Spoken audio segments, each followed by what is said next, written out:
Numa reunião na capital da Colômbia, representantes dos Estados Unidos e dos 14 países integrantes do chamado Grupo de Lima discutiram a crise na Venezuela. Os enviados especiais Vitor Ferreira e Milton Oliveira acompanharam. A maioria das autoridades reunidas em Bogotá defendeu uma solução pacífica para a crise na Venezuela. O vice-presidente brasileiro, Hamilton Mourão, disse que há uma ditadura no país implantada pelo antecessor de Nicolás Maduro, Hugo Chávez, e que é possível devolver a Venezuela ao convívio democrático das Américas. Brasil crê firmemente que é possível devolver Venezuela ao convívio democrático das Américas, sem qualquer medida extrema que nos confunda como nações democráticas com aquelas que serão julgados por la história como agressores, invasores e violadores de las soberanias nacionais. Em entrevista exclusiva à Globo News, Mourão disse que não há diálogo possível com Maduro e que a saída é ele deixar a Venezuela. Os acontecimentos aí do último final de semana e a forma como o Maduro se pronunciou, dançando em público lá depois de toda as mortes e feridos que ocorreram, demonstram uma insensibilidade. Então fica difícil dialogar com uma pessoa dessa natureza. Mourão também defendeu que o diálogo deve ser feito com militares das Forças Armadas venezuelanas. O ministro das Relações Exteriores, Ernesto Araújo, elogiou Guaidó e disse que confia na liderança do presidente interino. Antes não existia essa alternativa a Maduro. Então é a primeira vez em que, com a assunção do poder legítimo por Juan Guaidó, existe uma alternativa de poder e ele está, em torno dele, concentrando as forças democráticas. Pela primeira vez desde que foi criado em 2017, o Grupo de Lima recebeu a Venezuela como país membro, representada aqui no Salão Bolívar, em Bogotá, pelo autoproclamado presidente Juan Guaidó, que condenou a violência do fim de semana e criticou o veto de Maduro à entrada de ajuda humanitária no país. Guaidó disse que os ataques de Maduro à Assembleia Nacional começaram em 2015 e pediu que os países aliados considerem a possibilidade de intervir no país. No mês passado, a Suprema Corte venezuelana, que apoia Maduro, proibiu Juan Guaidó de deixar o país e bloqueou as contas bancárias dele. O vice-presidente americano Mike Pence anunciou que os Estados Unidos vão aplicar mais sanções econômicas a integrantes do governo Maduro. No documento final elaborado pelo Grupo de Lima, os países pedem que o Tribunal Penal Internacional considere, abre aspas, a violência criminosa de Nicolás Maduro contra a população civil, fecha aspas. A fronteira da Venezuela com a Colômbia continua fechada. Mesmo assim, venezuelanos estão conseguindo sair e entrar no país. O vice-presidente americano Mike Pence pediu aos países integrantes do Grupo de Lima que congelem ativos da petroleira PDVSA e que passem o controle dos ativos do governo venezuelano para Juan Guaidó. Apesar do fechamento da fronteira do Brasil com a Venezuela, um grupo de brasileiros conseguiu voltar para Roraima. A reportagem é do Vladimir Neto e do Diogo André. Era quase meia-noite quando os carros que traziam 30 brasileiros de volta pararam na linha de fronteira. Está aliviado de estar no Brasil? Com certeza. Graças a Deus não chegamos a enfrentar, nos deparar com nenhum confronto entre os grupos que estão em disputa na Venezuela, mas a gente fica sempre aquele receio, de como é que ia se dar essa questão do nosso regresso.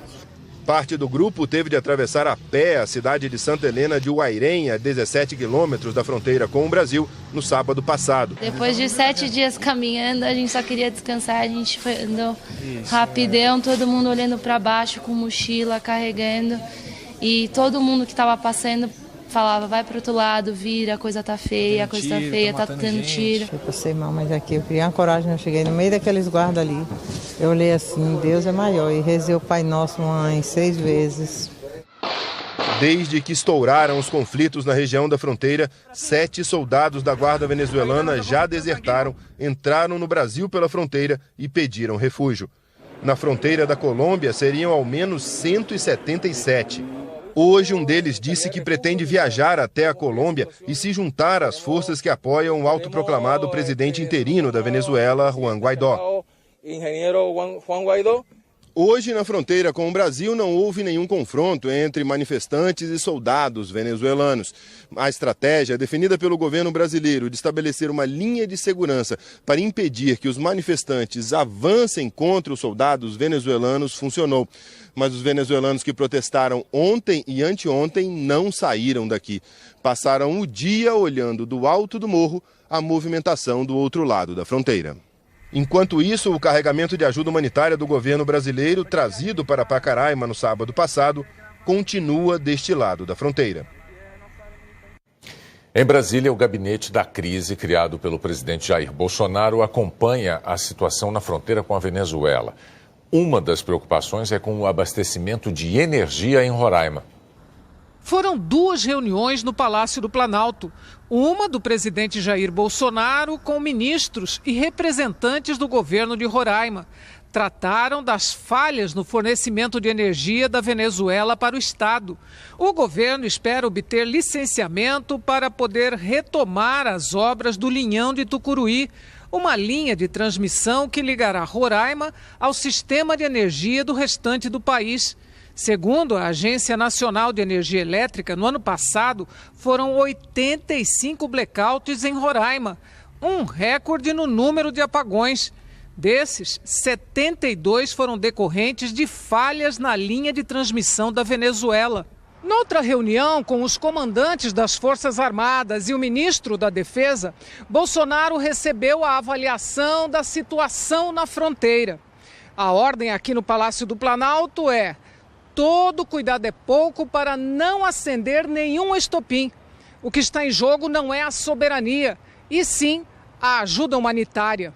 O presidente da Câmara, que não concorda com a participação do Brasil nessa ação de entrega de ajuda humanitária, disse que está preocupado com possíveis desdobramentos. Todo mundo sabe que eu fui contra a participação do Brasil nessa ajuda humanitária, que a gente sabia que por trás da ajuda humanitária tinha um encaminhamento diferente, do meu ponto de vista, dos Estados Unidos. Está feito aí mortes, uma confusão na fronteira brasileira em Roraima, um estado que já está sofrendo tanto, agora com mais problemas, com mais procura por hospitais, por saúde, e a gente sabe que Roraima já passa por muita dificuldade. Acho que a gente tem que tomar um certo cuidado para o Brasil não ser instrumento de outro país num conflito que é grave, que precisa de uma solução, mas que não deve ter a intervenção do governo brasileiro, do meu ponto de vista. Agora nós vamos ao vivo até a fronteira do Brasil com a Venezuela, mais precisamente em Pacaraima. A Érica Figueiredo tem informações para a gente. Boa noite, Érica.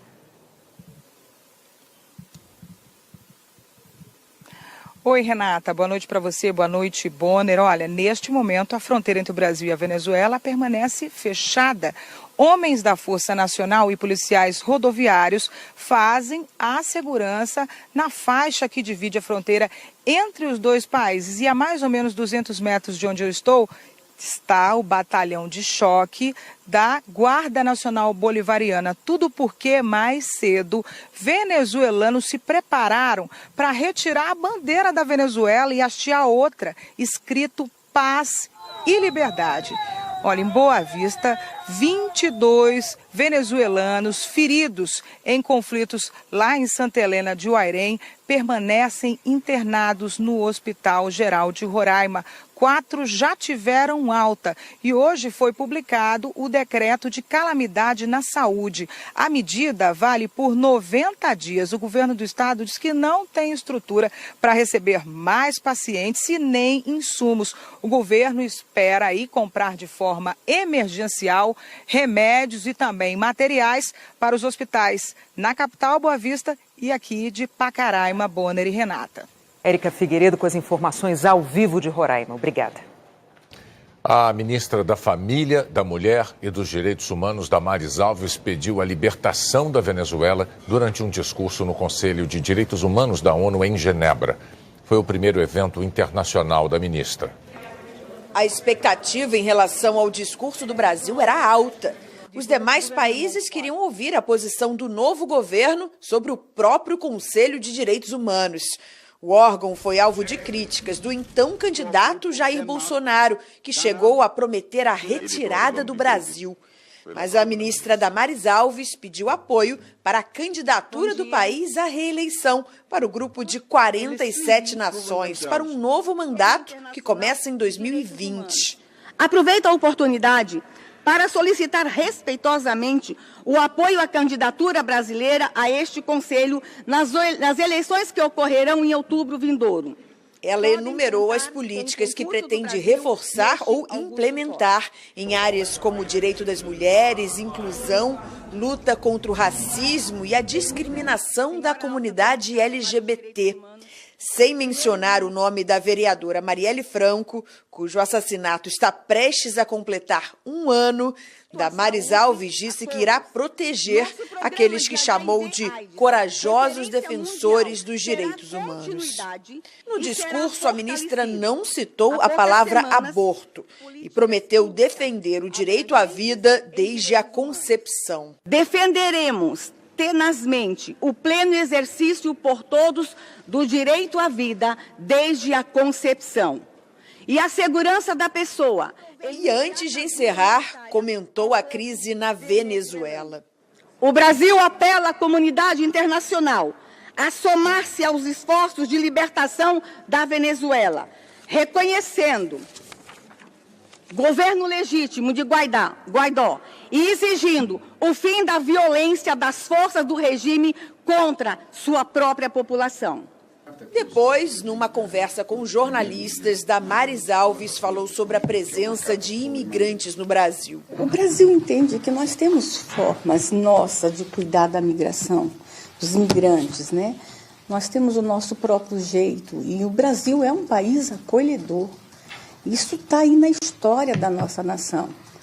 Está aí na história desse país incrível que acolhe todos. Então, é reconhecer que o pacto, por ter saído do pacto, não quer dizer que nós não vamos estar acolhendo.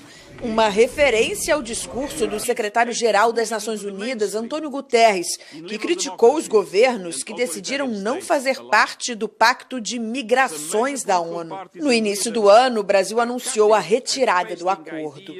No fim do dia, a ministra brasileira teve uma reunião com 7 representantes da sociedade civil, em que foi questionada sobre diferentes temas relacionados aos direitos humanos. E, na sequência, rebateu críticas de que no discurso que fez na ONU teria se colocado a favor da criminalização das mulheres que fazem aborto. Eles não entenderam. O Brasil quer proteger todas as vidas, inclusive na barriga da mamãe. É o objetivo desse governo. Sobre a tragédia em Brumadinho, a ministra Damares disse que a omissão de empresas pode ter consequências concretas sobre os direitos humanos, principalmente ao direito à vida, e afirmou que o governo está comprometido em evitar novos desastres.